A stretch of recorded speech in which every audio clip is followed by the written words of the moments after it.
आज की वीडियो में हम बात करेंगे राजमाता अहिल्याबाई होलकर जी के जीवन के बारे में। भारत में जिन महिलाओं का जीवन आदर्श, वीरता तथा देशभक्ति के लिए सदा याद किया जाता है, उनमें रानी अहिल्याबाई होलकर जी का नाम प्रमुख है। उनका जन्म 31 मई सन 1725 को औरंगाबाद, महाराष्ट्र के पाथर ग्राम में एक साधारण कृषक परिवार में हुआ था। उनके पिताजी श्री मानिकोजी शिंदे परम शिव भक्त थे, अतः यही संस्कार बालिका अहिल्या पर भी पड़े।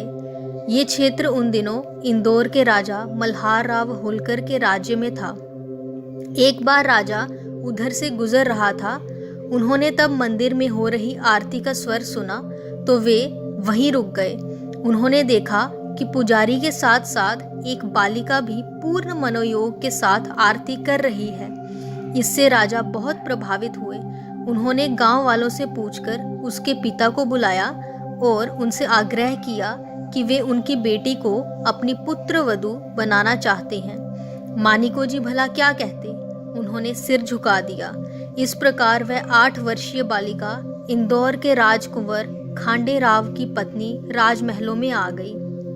इंदौर में आकर भी अहिल्या पूजा एवं आराधना किया करती थी। कालांतर में उन्हें एक पुत्री तथा एक पुत्र की प्राप्ति हुई, पर सन 1754 में उनके पति खांडेराव जी कुम्हेर के युद्ध में वीरगति को प्राप्त हो गए। इस संकट काल में रानी ने तपस्वी की भांति श्वेत वस्त्र धारण कर राजकाज चलाया। सादा जीवन, उच्च विचार की वे प्रतिमूर्ति बन गई। पर कुछ समय बाद उनके पुत्र, पुत्री तथा पुत्र वधू का भी देहांत हो गया। इस वज्रघात के बाद भी रानी अविचलित रहते हुए अपने कर्तव्य मार्ग पर डटी रही।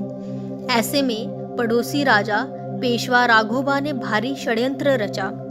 उसने इंदौर के दीवान गंगाधर यशवंत चंद्रचूड़ को अपने जाल में फंसाकर अचानक हमला बोल दिया।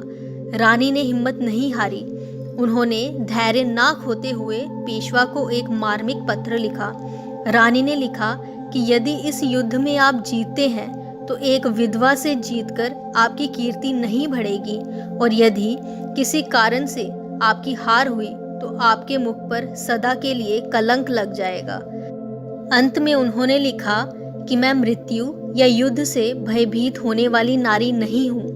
यद्यपि मुझे राज्य का कोई लोभ नहीं है, फिर भी मैं जीवन के अंतिम क्षण तक महासंग्राम करूंगी। इस पत्र को पाकर पेशवा राघोबा चकित रह गया। इसमें जहां एक ओर रानी अहिल्याबाई ने उस पर कूटनीतिक चोट की थी, वहीं दूसरी ओर अपनी कठोर संकल्प शक्ति का परिचय भी दिया था। उसका मस्तक रानी के प्रति श्रद्धा से झुक गया और वह बिना युद्ध किए ही पीछे हट गया। रानी के जीवन का लक्ष्य राजभोज नहीं था। वे तो जनता को अपनी संतान समझकर सेवा में लगी रहती थी। उन्होंने अपने जीवन का प्रत्येक क्षण राज्य और धर्म के उत्थान में लगाया। 13 अगस्त सन 1795 में 70 वर्ष की आयु में उनका देहांत हुआ। उनका जीवन धैर्य, साहस, सेवा, त्याग और कर्तव्य पालन का प्रेरक उदाहरण है।